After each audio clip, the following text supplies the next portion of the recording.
reuniendo con los estudiantes, los de cuento.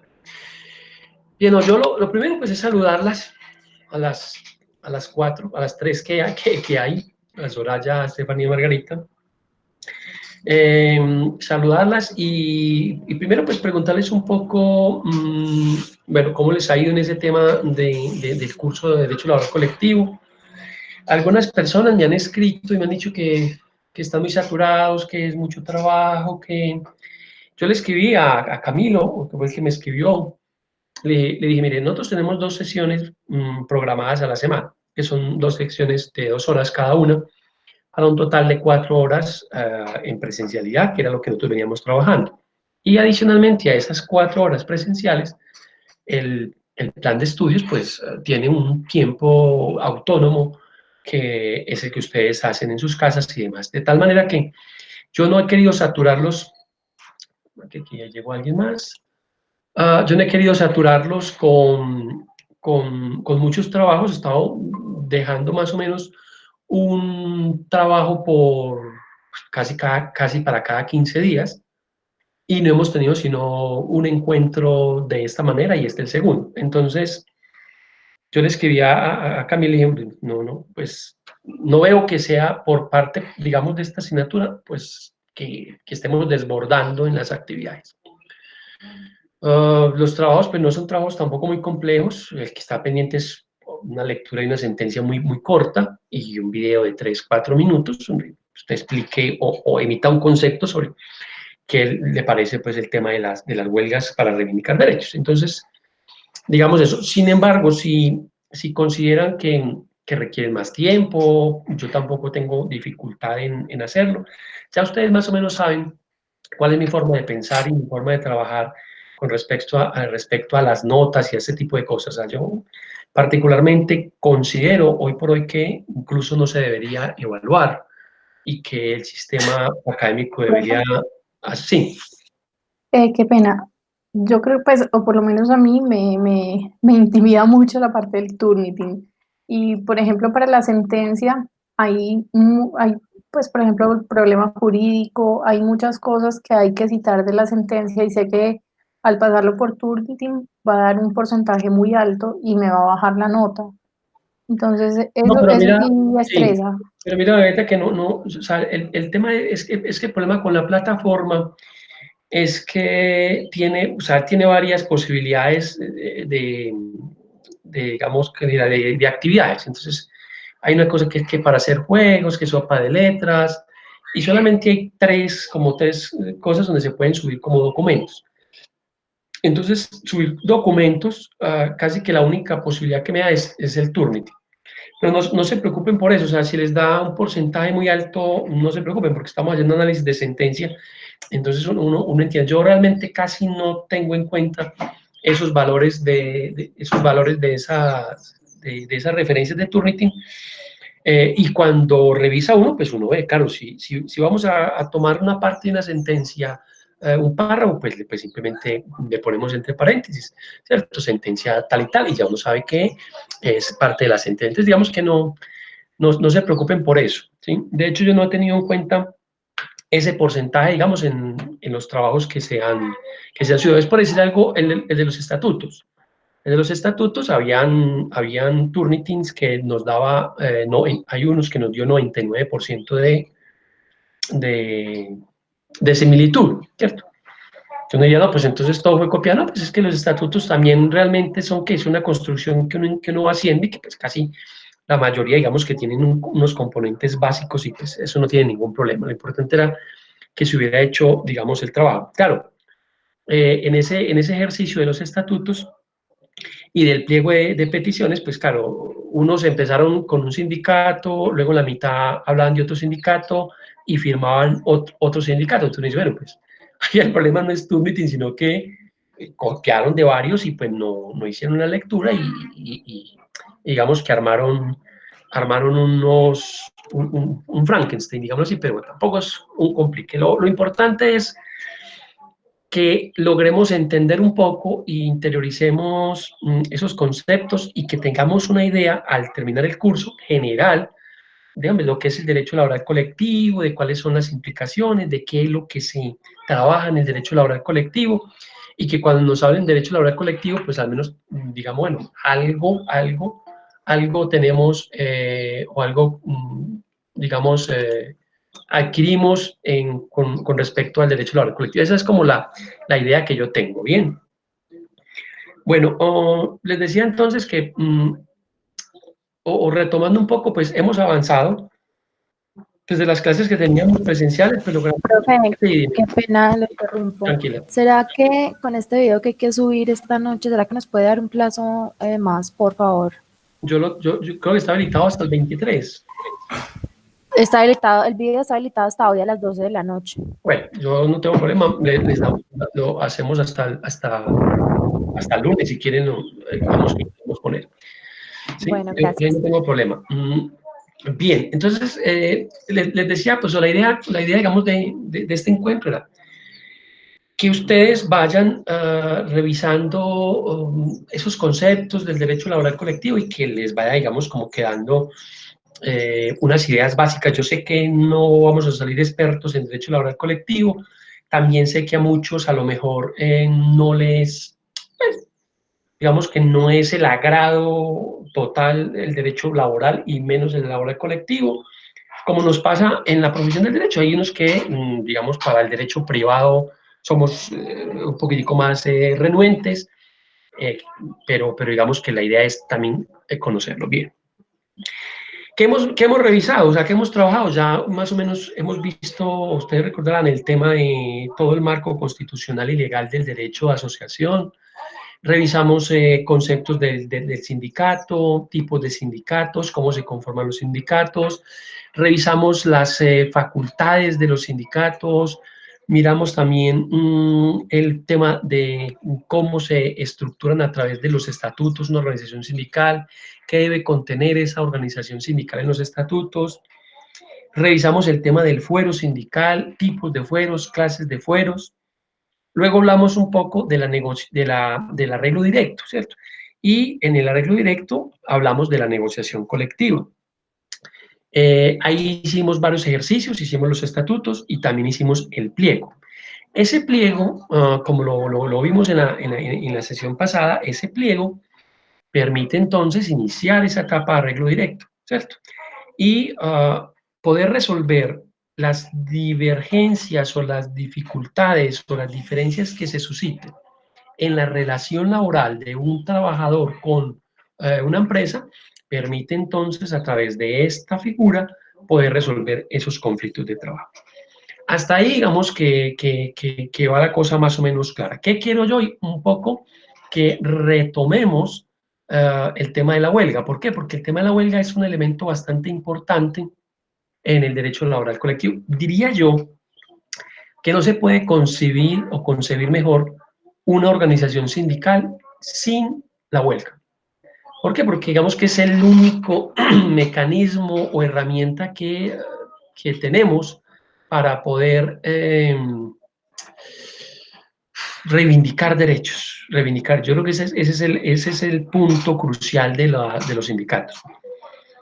Y por ahí les había subido unos videos, ¿cierto? De cómo en todo este tema de la reivindicación de derechos laborales han aparecido, ha habido personas que han marcado hitos en la historia en cuanto a temas de reivindicación de derechos se trata. Bien, yo quiero hoy entonces simplemente recordar brevemente, no vamos a tomarnos tampoco más de 45 minutos yo creo, la idea es ir hasta las 4 máximo y digamos que terminar ahí.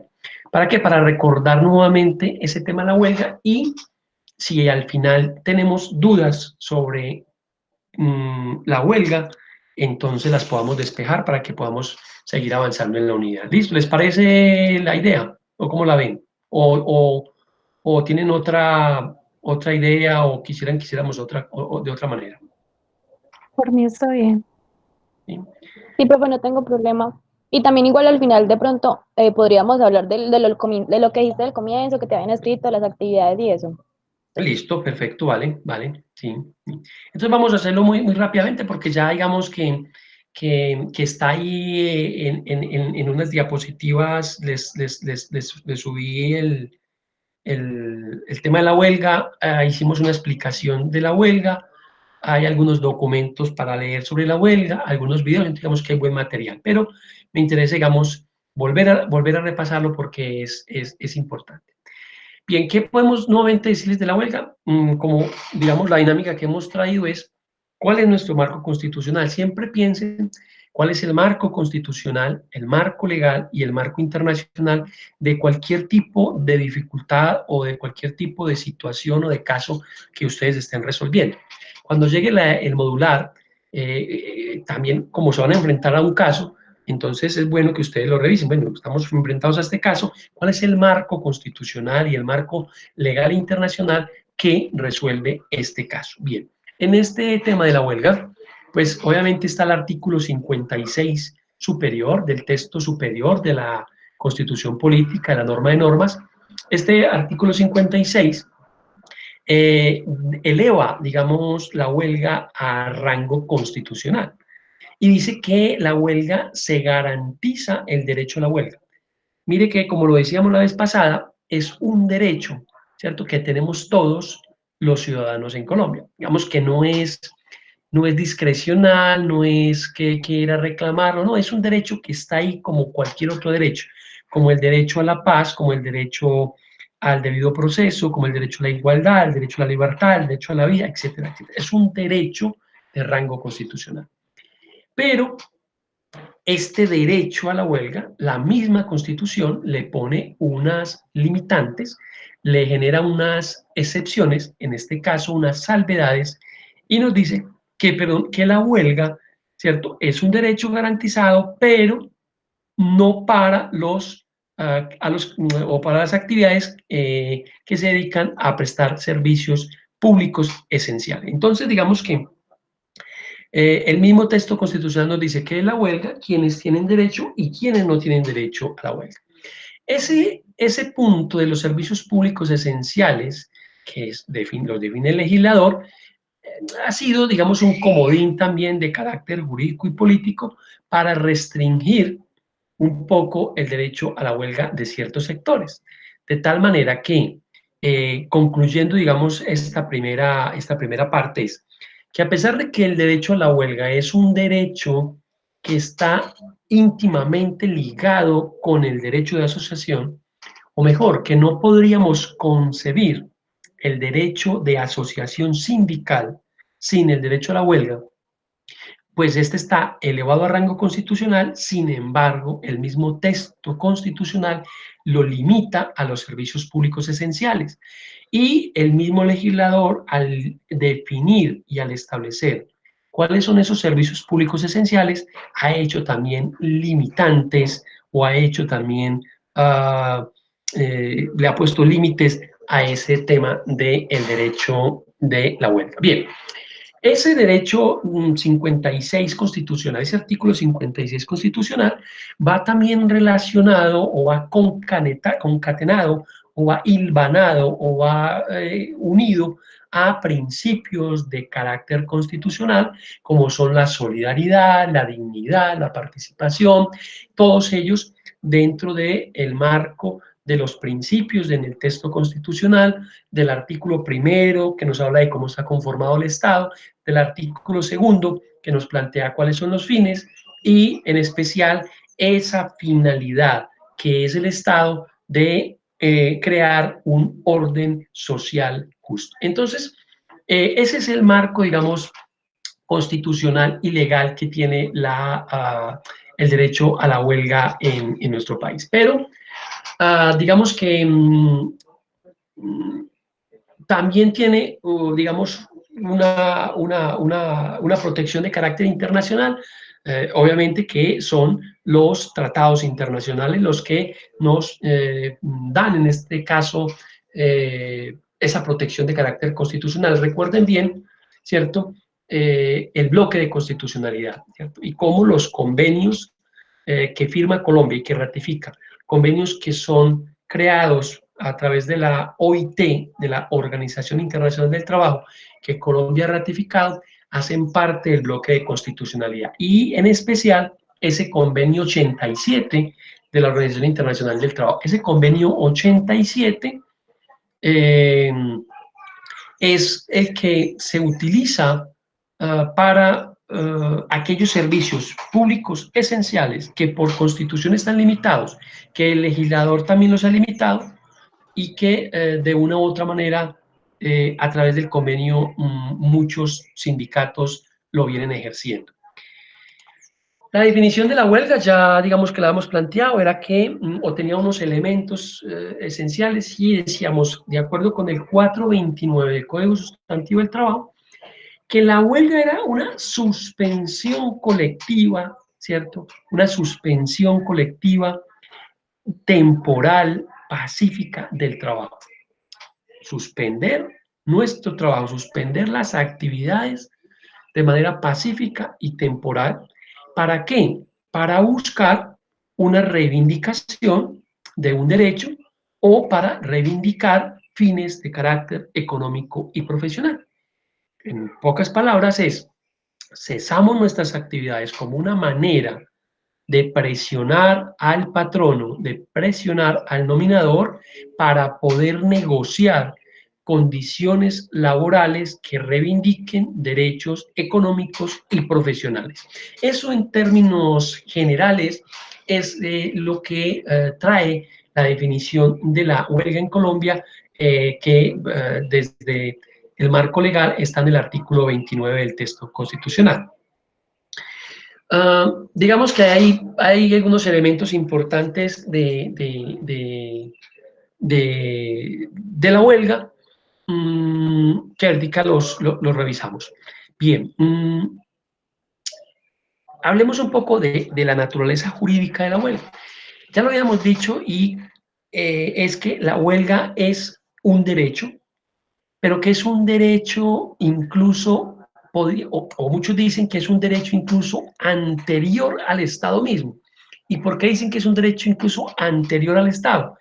Porque casi que podríamos decir que un antecedente importante fue esa Revolución Francesa, realmente soportada o fundamentada o motivada por las revoluciones inglesas y la Revolución Americana.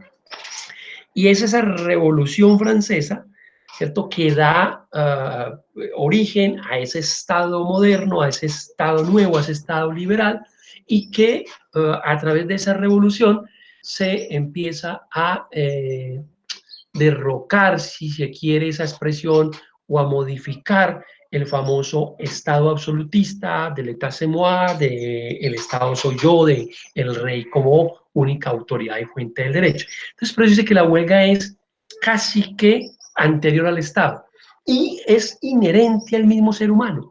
¿Por qué? Porque la huelga, en este caso, pues en términos de derecho laboral colectivo, pero la huelga está asociada a esa capacidad, condición del ser humano de poder reclamar, de poder levantarse contra el opresor, de poder decir, en un caso determinado, una mujer que es violentada, poder decir, me levanto contra el victimario, y poder, digamos, rebelarse contra cualquier tipo de vejamen o de vulneración de los derechos. Entonces, digamos que la huelga no solamente es una condición de las organizaciones sindicales frente al patrono, sino que la huelga es casi que inherente al ser humano. ¿Sí? ¿Por qué? Porque hace parte de su condición de humano y hace parte de su dignidad. Un individuo que requiere dignificarse y dignificar a la especie humana lo hace a través de ¿qué? De las manifestaciones claras sobre el inconformismo ante decisiones arbitrarias o no de una autoridad o de un particular. De hecho, entonces, también sobre la huelga podríamos decir que inicialmente la huelga podría ser un derecho individual. ¿Por qué? Porque le corresponde a ese individuo desde su condición de sujeto de derechos, desde su condición de sujeto, poder entonces reclamar, poder reaccionar y exigir la protección de un derecho individual o fundamental. Es tan inherente la huelga al trabajador, al individuo, a la especie humana, que incluso desde el siglo XIX, ¿cierto?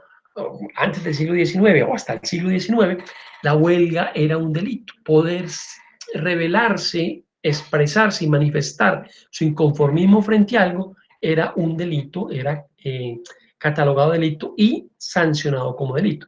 ¿Qué es lo que hoy por hoy quiere también entonces volver a antes del siglo XIX y volver a judicializar la protesta social, volver a judicializar la huelga, volver a judicializar la posibilidad que tienen los trabajadores, los ciudadanos de reclamar y de pedir reivindicaciones sociales, salariales, económicas, profesionales, prestacionales o de cualquier índole. Bien.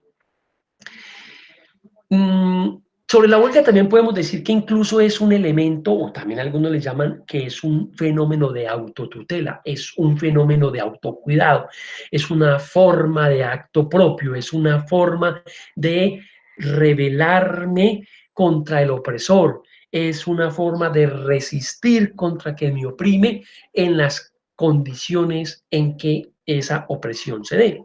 Pueden ser incluso opresiones de carácter personal en las relaciones interpersonales, en las relaciones familiares, en las relaciones de la educación. ¿No? Si hay una relación dictatorial con un docente, pues también tengo el derecho, ¿cierto?, de hacer huelga, de poderme rebelar, de poderme resistir frente a la opresión en una relación de poder en las condiciones que se den, bien sean directas o indirectas, provocadas por el Estado o provocadas por cualquier individuo. Bien, eso frente, digamos, a la naturaleza misma de la huelga para significar la importancia o resaltar, matizar la importancia que tiene la huelga como una expresión propia de los individuos y del movimiento de los trabajadores. Volvamos entonces a las características de la huelga. Dijimos que era una suspensión del trabajo, pero esa suspensión es de carácter colectivo. Digamos que un número determinado de trabajadores deciden suspender de manera temporal las labores de la empresa o de la entidad donde laboren. Bien. Dijimos también como característica que debe ser limitada en el tiempo. Si bien es cierto, no hay una norma que me diga que la huelga no puede ir más allá de tanto tiempo, digamos que se toman como referente los 60 días, porque nos dice que a los 60 días pues debería entonces sentarse en las personas a buscar una salida a el conflicto que existe entre los trabajadores y el empresario. También una de las características de la definición es que es de forma pacífica, que la huelga debe hacerse de manera pacífica.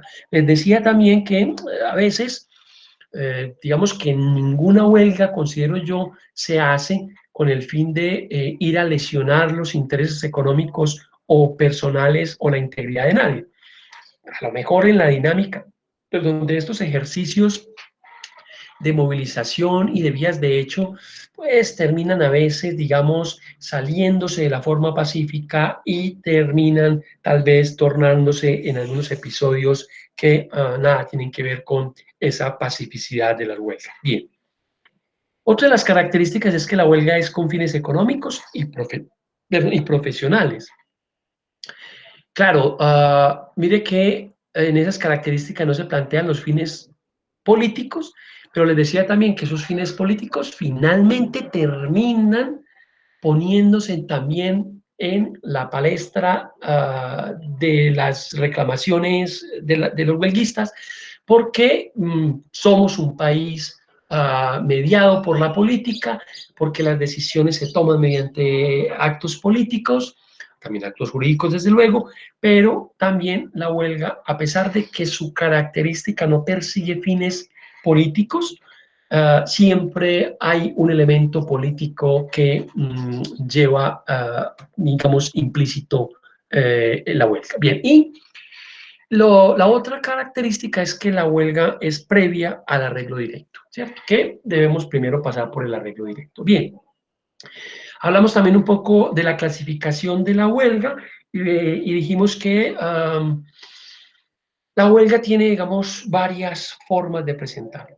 La primera es una huelga por pliego de peticiones, ya lo habíamos dicho, presentamos nuestro pliego de peticiones, que es la forma en que nosotros iniciamos el arreglo directo, y al iniciar ese arreglo directo, a través de la presentación de nuestro pliego, sentándonos en la mesa de negociación, y no logramos un acuerdo por esta vía, ¿cierto? Por esta vía, entonces tenemos que optar por o la huelga o optamos por el tribunal de arbitramiento. Bien. Entonces, una de las formas de ir a huelga es cuando, una vez presentado nuestro pliego de peticiones, no obtenemos una convención, no obtenemos una negociación, no obtenemos un resultado. La segunda forma o clasificación de la huelga es por el no pago de salarios. Cuando el empresario, cuando la empresa no paga los salarios, entonces decimos que vamos a huelga por el no pago de salarios. Hay una huelga que es la huelga llamada huelga política o huelga de solidaridad, que digamos que ejercen muchos sindicatos en solidaridad de otros sectores. Yo les explicaba que cuando un sindicato sale a huelga, bien sea porque no negocian su pliego, bien sea porque no les pagan salarios o por otro tipo de cosas, pues hay una forma que tienen las demás organizaciones, y es adherirse a esa huelga, unirse a esa huelga como una forma de solidaridad con ese sindicato. Recuerden que esa huelga, o mejor, que los sindicatos tienen esa categoría de ser solidario, digamos que ese es el elemento primordial de las organizaciones sindicales, y es ser solidario. Digamos que el principio de la solidaridad es un principio realmente importante dentro de, digamos, los movimientos sindicales. Bien. Había una pregunta vez que me hacía Margarita, incluso en una clase, y me decía, ¿cuál es la diferencia entre el paro y la huelga? Pues la diferencia entre el paro y la huelga es que la huelga está determinada para esos elementos o esas condiciones, o mejor, en esas circunstancias en que yo les he planteado.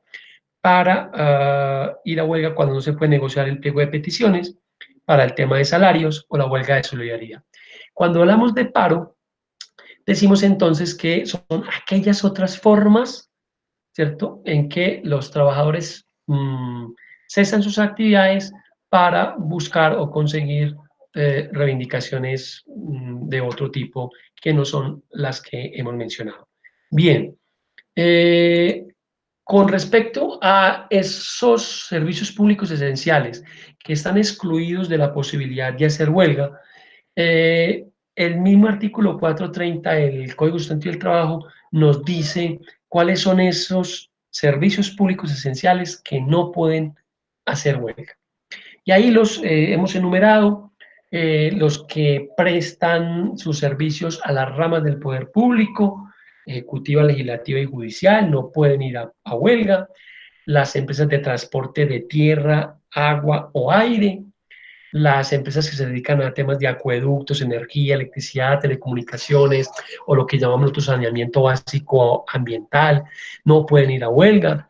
Establecimientos sanitarios como hospitales, clínicas, no pueden ir a huelga. Los establecimientos de caridad y beneficencia, las procesadoras de leche, de mercados, a los mataderos, los establecimientos que, digamos, prestan bienes y servicios, los de higiene, los de aseo a las poblaciones, a los de recolección de basuras, todo ese tema. Las actividades de transporte y distribución de combustibles derivados del petróleo, ¿cierto?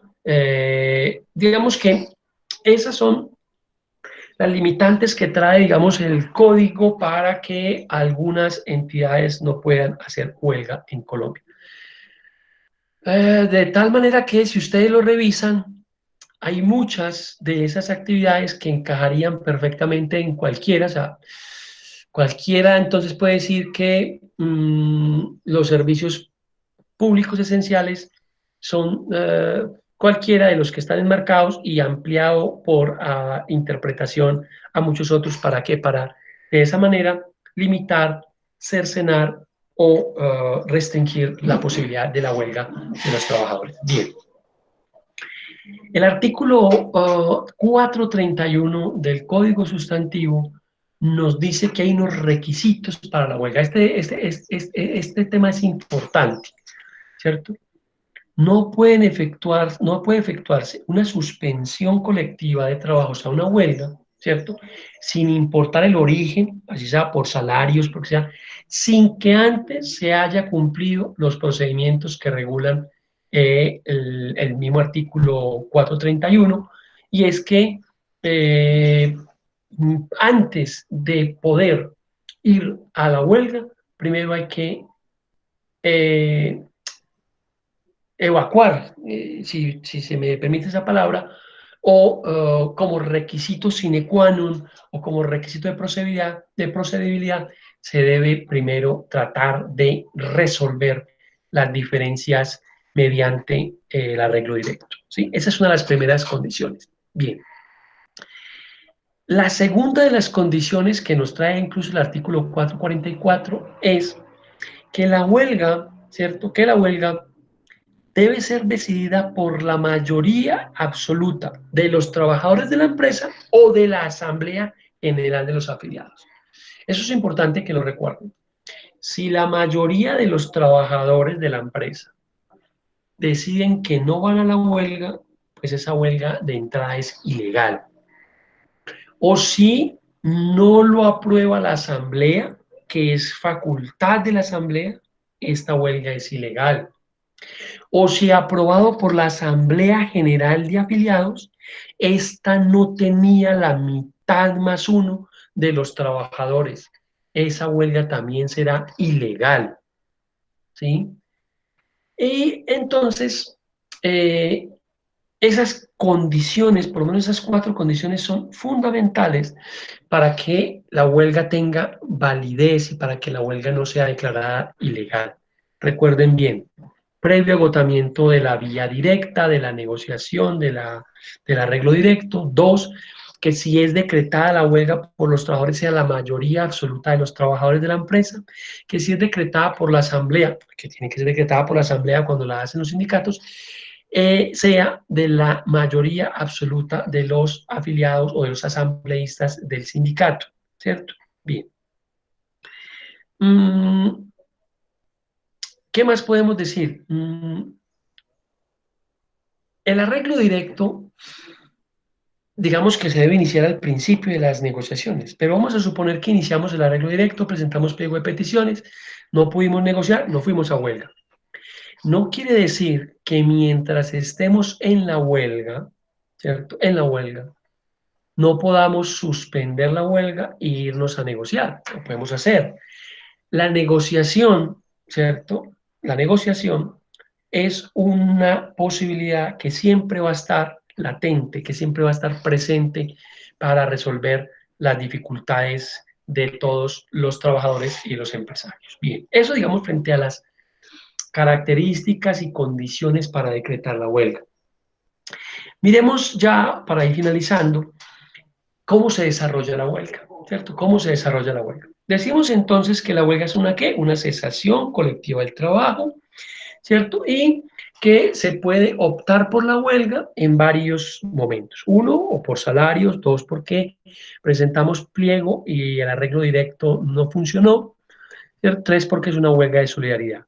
Para decretarla necesitamos o la mayoría absoluta de la empresa, de los trabajadores desde luego, o la mayoría absoluta de los asambleístas al sindicato.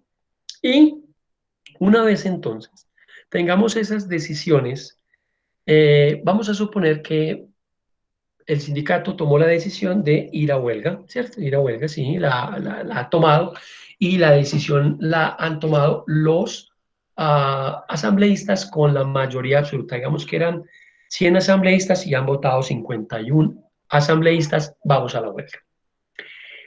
Dice entonces que el desarrollo de la huelga del artículo 445 es, una vez se adopte por parte de los trabajadores o del sindicato el ir a la huelga no se puede empezar sino después de transcurridos 2 días hábiles a la declaratoria. ¿Eso para qué? Para darle al empresario también posibilidades de organizar cosas, de tomar algunas medidas de contingencia para poder arrancar con la huelga. Digamos que tomamos la decisión hoy a las 3:45 de ir a la huelga, pues arrancamos a las 4 a cerrar la empresa. No, tiene que esperarse mínimo 2 días hábiles a la declaración para poder ir a la huelga. A eso le llamamos los sindicalistas decretar la hora cero. La hora cero no es otra cosa que decir a partir, por ejemplo, hoy estamos a 22 de abril, entonces hoy decidimos que vamos a huelga, tenemos que esperar 2 días hábiles.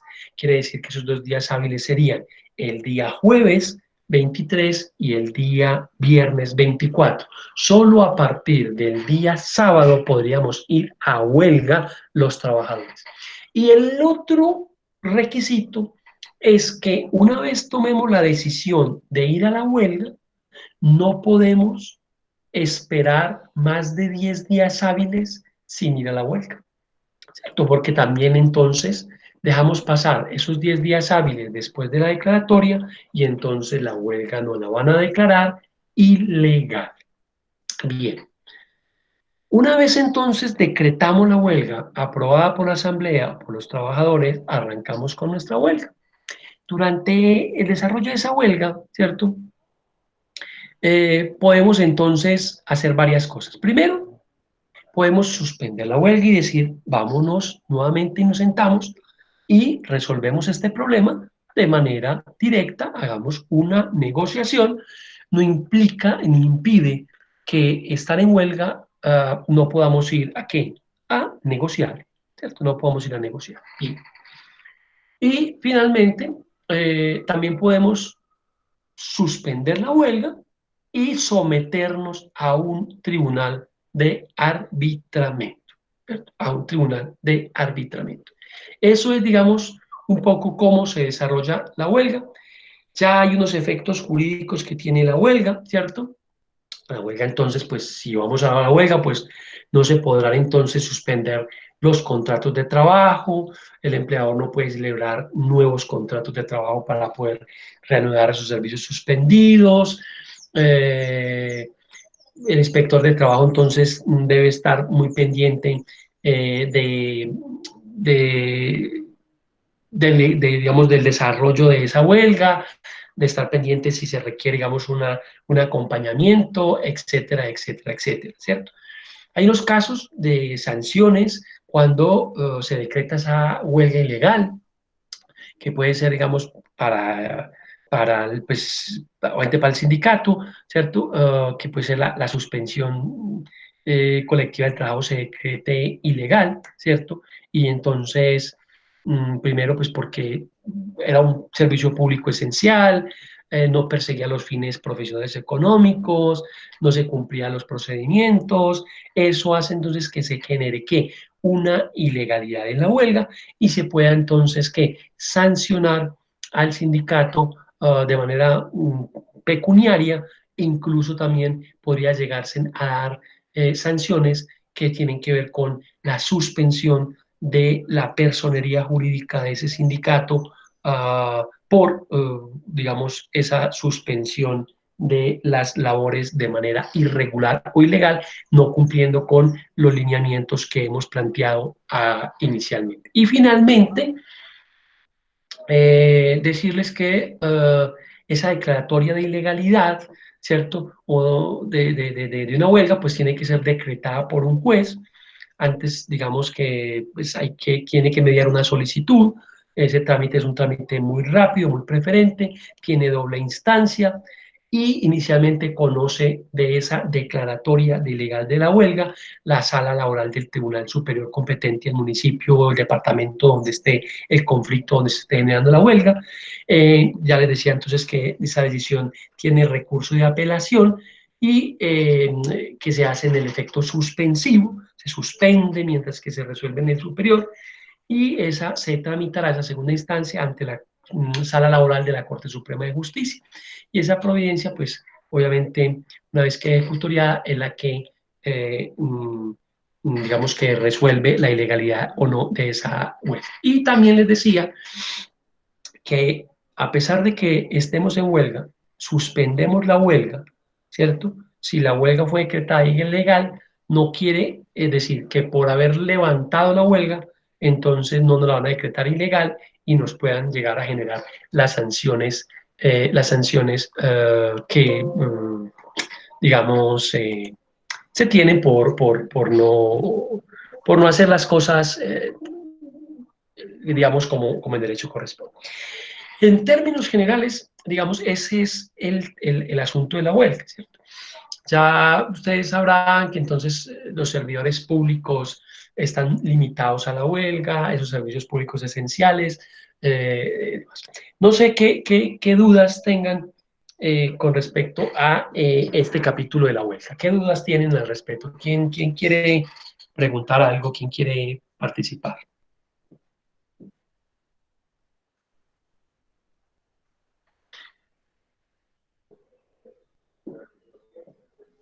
Hola, se fueron. No, profe, todo claro hasta ahora.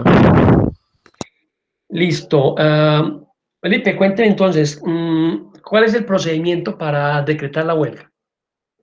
Ok, listo. Para decretar la huelga, nosotros primero tenemos que contar con un procedimiento que establece el Código Sustantivo del Trabajo. Primero, como tal, se tiene que mandar un pliego de peticiones que debe ser aprobado por la asamblea del sindicato. Posterior a eso, pasamos a una etapa de negociación colectiva. En caso de no haber un acuerdo, entonces ahí sí ya se procede como tal a realizar una asamblea general en la cual se va a definir, se va a votar si ese asunto se va a solucionar mediante un tribunal de arbitramiento o si el sindicato decide más bien optar por la huelga.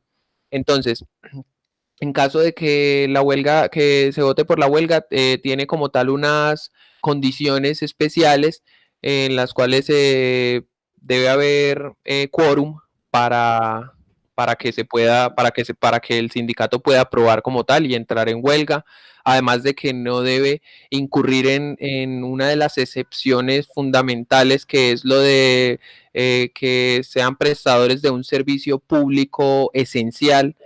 De hecho, en la sentencia de Avianca vimos que la Corte, por ejemplo, habló de que cada país tiene la posibilidad otorgada por la OIT para determinar lo que es y lo que no es en su país un servicio público esencial. Entonces, de pronto también por ese lado fue que se metieron más que todo para decretar que, por ejemplo, en el caso concreto, los pilotos de Avianca eran los prestadores de un servicio público esencial, y también eso ayudó como tal a decretar la ilegalidad de la huelga. Entonces es eso, si se incumplen esas causales, sencillamente la huelga es ilegal, y esto acarrea unas sanciones al sindicato, que también se pueden ver reflejadas como tal a la personería jurídica del mismo, como una especie de suspensión, si es que no sé, si no entendí mal. Y ya ese es el procedimiento, profe. Listo, ¿cuántos votos necesitamos para poder ir a huelga? Necesitamos la mitad más uno, si no estoy mal, de la Asamblea General de Afiliados. Mayoría, creo yo. O de la empresa. De todos los trabajadores de la empresa, perdón. ¿Sí? O también del sindicato, digamos, de los asambleístas, ¿cierto? Bien. ¿Y los términos cómo son? Si hoy decidimos en asamblea del sindicato, votamos la mayoría absoluta, ¿cuándo podemos ir a huelga y cuándo no podríamos ir a huelga?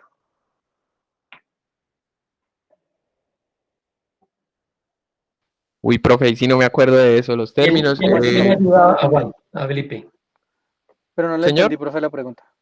Hoy votamos la huelga, ¿cierto? Hoy nos reunimos y hoy 22 decidimos en el sindicato que íbamos a ir a huelga, ¿cierto? Listo. ¿Cuándo podemos arrancar con esa huelga? Tiene que ser 2 días hábiles 2 días hábiles después de su declaración y hasta 10 días hábiles después, en ese lapso de tiempo. O sea, 2 días hábiles antes, no podemos ir a huelga, ¿cierto? ¿Sí? Ni 10 días después de decretar la huelga. ¿Listo? ¿Por qué? Porque incurriríamos en bueno, estaríamos incursos en la posibilidad de que nos declaren ilegal la huelga. O sea, decretamos la huelga y esperamos 2 días hábiles para hacerla efectiva, que es lo que normalmente llamamos hora cero. Entonces, digamos, hoy decidimos que vamos a huelga y decretamos el día sábado a las 5 de la tarde, hora cero, para iniciar nuestra huelga, ¿cierto? Y no podemos ir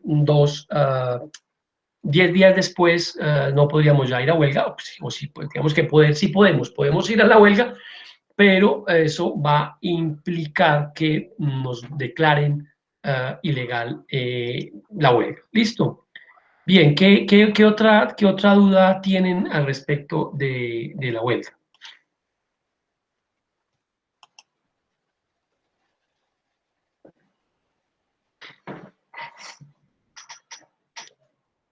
¿Alguna duda con respecto a la huelga? No, profe, yo lo tengo claro, muchas gracias. Bien, ya digamos que están las limitaciones o las limitantes al ejercicio de esa huelga, que es un poco, digamos, el tema de los servicios públicos esenciales. Decía que, pues, mañana dirán que las licoreras en los departamentos son servicios públicos esenciales y que no pueden ir a huelga porque pues, no nos podemos quedar sin bebidas alcohólicas. Y entonces, digamos que eso está bien, pero se ha utilizado esa figura de limitar el servicio público esencial para limitar el derecho a la huelga. Bien. Hay un último punto, y ahí terminamos, es que, claro, ¿quiénes pueden ir a huelga? Pues pueden ir los trabajadores sindicalizados y también no sindicalizados, porque también los trabajadores que no están en un sindicato pueden ir a la huelga. Pero claro, ¿qué tienen que hacer para ir a la huelga? Pues tienen que tener también las mismas características y condiciones. Uno, que sea el 50% de los trabajadores. ¿Por qué? Porque ya los sindicalizados, pues la asamblea no puede decretar la huelga porque pues no tienen sindicato. La podrían decretar los trabajadores, claro, pero con un número determinado de ¿qué? De trabajadores. ¿Cuál? De la empresa, el 50% más uno. Y previamente también, estos trabajadores no sindicalizados, esto es importante que lo tengan en cuenta, los trabajadores no sindicalizados pueden presentar también peticiones a la empresa, no tienen que hacerlo a través del sindicato, y lo que firman estos trabajadores no sindicalizados se llaman pactos colectivos, no convención colectiva, sino pactos colectivos. Igual eso lo vamos a ver en la sesión que sigue, en la otra, porque viene la sesión de lo que es el tribunal de arbitramiento y el laudo arbitral. Y luego veremos lo que tiene que ver con el contrato sindical y con los pactos colectivos. Bien, eso era lo que queríamos como volver a que dialogáramos un poco sobre la huelga, que nos quedara claro. Y pues igual esta, digamos, explicación, digamos, este conversatorio sobre la huelga está ya en la página. Vamos, esta también la podemos subir, están las diapositivas, están algunos documentos, están algunos videos, pues que la idea es que ustedes les den la miradita. Y voy a ampliar, entonces hoy estamos a 22, no tengo problema, voy a ampliar, perdón, yo digo acá el calendario. Puedo ampliar entonces hasta el día 25 si quieren, o el domingo 26, puedo ampliar que suban esos documentos. ¿Por qué no más? Porque ya arrancaríamos la otra semana con la otra unidad, que pues habría que hacer también algún tipo de ejercicio que nos permita ir consiguiendo, digamos, notas para poder reportarles ese 35. Entonces, yo ahorita modifico eso para que subamos esos dos documentos y les propongo que nos reunamos la otra semana, 40 minutos máximo, espero que no sean más, para que conversemos un poco sobre la unidad que tiene que ver con el laudo arbitral y los tribunales de arbitramiento. ¿Para qué? Para que si hay algunas dudas o algunas inquietudes sobre esa unidad, las podamos trabajar. Entonces, no sé qué día les quede fácil, si quieren Profe, tengo el una duda. claro, se ni cuento. Lo que pasa es que tú colocaste el documento, o no sé si ya lo hablaron antes, porque llegué tarde. No sé si tú colocaste el documento de la sentencia en Turnitin. Y muchas veces, pues, como uno va como a muchas veces uno tiene que como copiar tal cual lo que dice en la sentencia. Entonces, Sí, no, ya Margarita me había planteado el tema, yo les había explicado lo siguiente con respecto a eso, y es que esa plataforma solamente permite como subir así documentos de tres maneras. Una es por tareas, pero solamente 500 palabras, y otra es, no recuerdo otra que hay para hacerlo, y digamos, documentos más extensos de esas 500 palabras se deben subir por Turnitin, que es la única, la única forma que hay como para cargarlos. Entonces, no se preocupen por lo que les arroje el documento de similitudes. Yo les decía que, por ejemplo, con el tema de los pliegos, hubo similitudes del 99% y el 98%. ¿Sí? Pues uno entiende que hay formatos y pues no es necesario no ponerse a copiarlos si están los formatos, pues hay que utilizarlos si están y obviamente sí revisarlos porque, claro, le comentaba también que muchos se copiaron el formato, pero lo que hicieron fue cambiarle solamente el nombre de los sindicatos y no se percataron que en muchas partes no le cambiaron el nombre, entonces quedaba una primera parte con un nombre, la segunda con otro, las firmas con otro, y pues la idea es pues, hacer el ejercicio, o sea, no simplemente copiarlo y pegarlo, pero no se preocupen por esos porcentajes del Turnitin, ¿cierto? No se preocupen por eso simplemente es porque es la forma para poderlo cargar ahí en ese sistema. Igual miramos, es que no hay otra forma, o sea, porque al correo también se puede hacer, pero claro, con el correo tengo más lío porque tengo varios cursos y me enredo, digamos, para descargarlos, para guardarlos en carpetas, en cambio ahí va quedando revisado. Entonces no se preocupen por eso, listo. Bien, no sé Profe, si... listo, pero pues también hay que tener en cuenta de que tenemos un correo habilitado solo para este curso. Ese correo lo pudimos utilizar Sí, pero para la verdad subir información. no he podido ingresar al correo. Este creo que lo abrió Felipe, pero siempre que lo voy a abrir me pide, no sé si a todos, me pide confirmar con el celular, ¿sí? Ahora, si lo podemos habilitar también, pero como le digo, no se preocupen por el tema del Turnitin. O sea, yo no estoy teniendo en cuenta, digamos, pues como para hacer las evaluaciones y eso, lo que me arroja el Turnitin. Simplemente es para cargarlo ahí. Listo. Listo, Entonces, profe. Una cosita más para, que sí, no sé si ya lo hablaron antes, pero pedirle el favor, profe, de que, a ver, es algo un poco personal, el tema de los videos, ¿sí? sí. Porque, pues en este momento y bajo las circunstancias actuales, creo que muchos no nos gustaría o no nos gusta estar subiendo videos a redes o a plataformas o a sitios donde puedan volverse ni públicos. tomarse foto. Entonces eso es un poco incómodo. Lo digo es porque pues yo la verdad le soy sincero, el video lo hice con una gorra puesta porque tengo un pelero gigantesco y pues me da mucha pena salir en un video mal presentado. ¿Sí?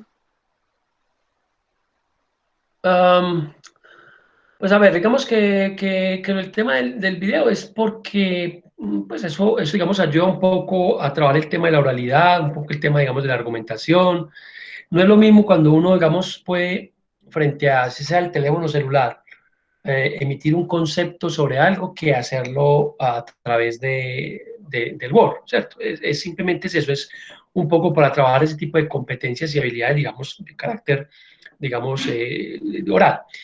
Subirlo aquí a esta plataforma no es pública, es solamente, o sea, lo único que tiene acceso soy yo, y para de contar. Y si son muy largos los videos, uno los sube a YouTube, que los sube de manera privada, no los ve nadie, sino el que lo sube, tampoco es una dificultad. Pero pues tampoco es un problema si mandan solamente el audio. O sea, yo tampoco tengo ningún problema, o sea, digamos que el que lo pueda cargar, bien, que no, pues un audio, pero es solamente ¿para qué?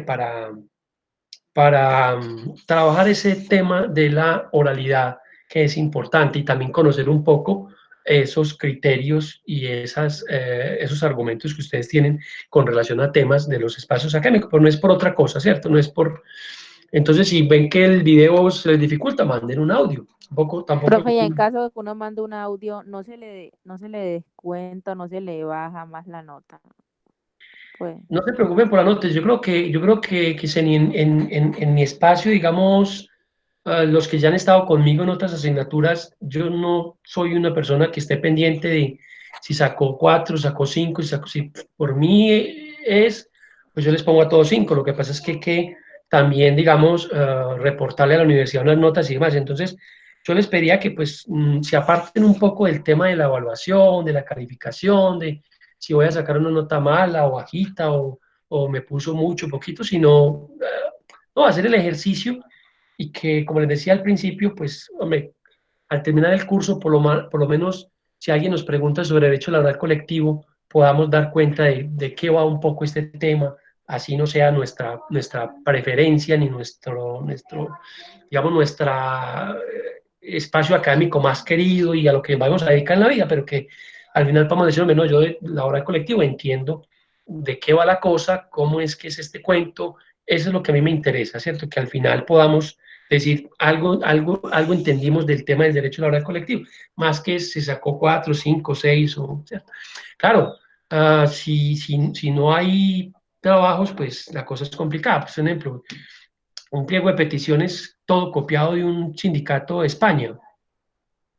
Pues hombre, pues tampoco, o sea, sí, o sea yo entiendo, pero pues yo creo que ese no es el ejercicio, o sea, pues ir a copiarse un pliego totalmente, 100%, de un sindicato español, pues no vale la pena. Entonces la idea es como tratar de hacer los ejercicios bueno, hasta donde podamos y estos medios nos lo permitan, listo. ah, sí, profe, muchas gracias. Estoy de acuerdo Entonces, con nada, todo. quedamos así, muchas gracias. Pero antes de esto, quisiera así que dejáramos como para que nos volvamos a reunir la otra semana, ojalá sea un poco más corta. Hoy duramos 1 hora, la idea es que sea un poco más corta, porque esto pues es agotador también, pero si es necesario, porque la universidad también nos lo está pidiendo, este encuentro y pues dejarlo registrado para que pues a la universidad le preocupa saber si el docente está trabajando, esa es la verdad, ¿cierto? Entonces, pues hay que darle a la universidad lo que nos está pidiendo. Entonces, no sé si les parece el miércoles 29 o el martes 28 o el 30 que nos podamos reunir, ¿qué les parece? Por ¿A qué hora mí les el queda fácil a 29, ustedes? o cuando quiera, no sé. Nosotros Está bien. tenemos normalmente clase teníamos clase los lunes, ¿cierto? Lunes y jueves, Y sí. jueves. Y los jueves la teníamos ¿a qué horas? A las 6 de A la las mañana. 6 de la mañana todos los días. ¿Les parece si la hacemos el miércoles a esta misma hora, a las 3? Listo, profe, sí. ¿Sí? Profe, no hay Miércoles problema. 29 3 p.m., ¿les parece? Sí. Perfecto. Vale. Listo. Entonces quedamos Entonces así los trabajos y el quedaron miércoles para el lunes. 29 revisamos un poco, digamos, este tema de la huelga y ya yo esta semana, pues hoy mismo, si puedo, monto la otra unidad que tiene que ver con el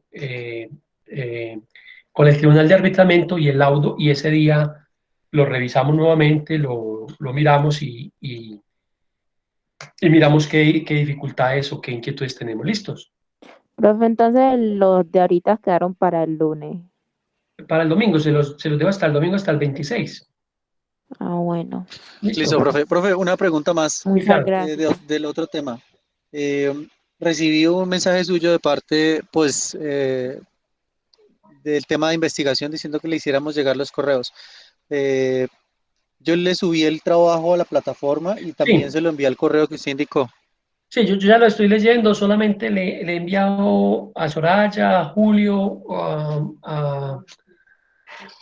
como unos 2 o 3, los otros estoy todavía como dándole lectura. Entonces, la idea, yo también les puse un correo que quien necesite, Profe, digamos, profe. que nos podamos reunir ya individualmente para que hablemos particularmente del trabajo, me escriben y programamos el día que quieran para que hablemos bien sobre el trabajo. Profe, Yo ahí, lo sí, que dime. pasa es que yo pues no le corregí, pues sí hice las correcciones que tú me dijiste, ¿cierto? Sí, Pero no añadí nada ni le quité nada, o ¿cómo le explico?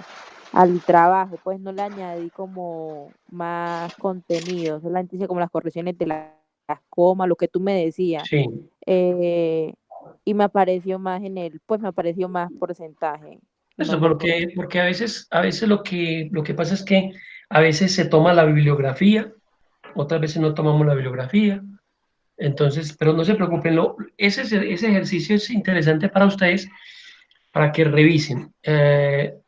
Ese porcentaje que les arroja allí en esta línea que te dice 2% de tal página, 3%, no es que eso sea, no es que esté mal, sino que lo que necesitamos es que usted lo revisa y vamos a suponer, usted tomó sentencia de la Corte Constitucional X, dice, como dijo la Corte Constitucional en la sentencia tal, página 29, el derecho, digamos, de las comunidades indígenas está limitado por tal. Bueno, pues ahí va a aparecer, te va a aparecer que tomaste eso de tal página, pero como ahí está citado, pues no hay ningún problema. O sea, eso es digamos, para lo que sirve ese tema del Turnitin, ¿cierto?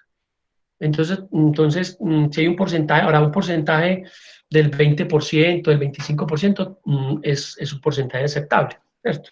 ¿Sí?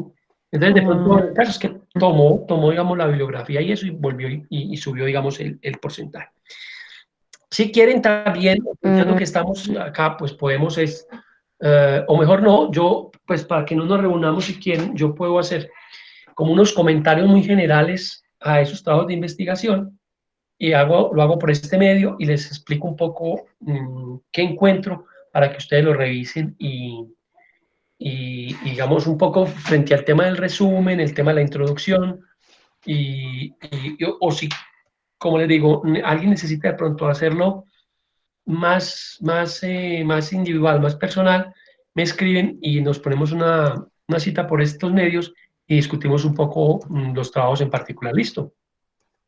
Listo, profe, muchas gracias. Listo, quedamos así entonces que tengan una buena tarde y un buen fin de semana. Hasta luego, profe. Vale, gracias. Gracias, profe. Feliz fin de semana. Vale, gracias.